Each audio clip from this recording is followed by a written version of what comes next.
Mary Wakefield is the commissioning editor of The Spectator, where she's written about her own experience. Her husband, Dominic Cummings, is the Prime Minister's chief advisor.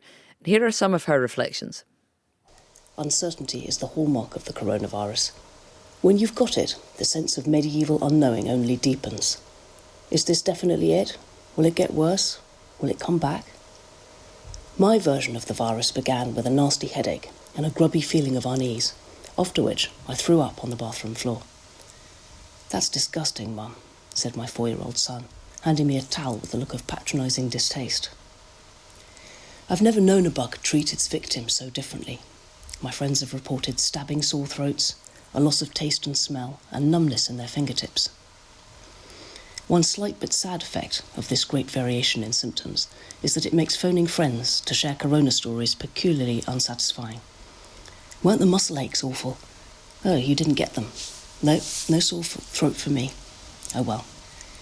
That evening, as I lay on the sofa, a happy thought occurred to me. If this was the virus, then my husband, who works 16-hour days as a rule, would have to come home.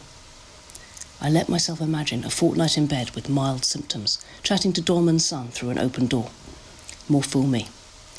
My husband did rush home to look after me. He's an extremely kind man, whatever people assume to the contrary. But 24 hours later he said, "I feel weird," and collapsed.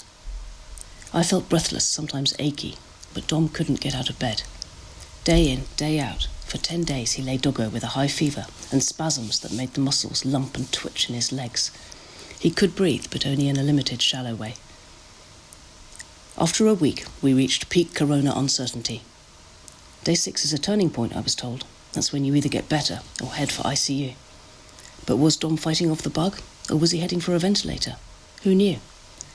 I sat on his bed, staring at his chest, trying to count his breaths per minute. The little oxygen reader we'd bought on Amazon indicated he should be in hospital.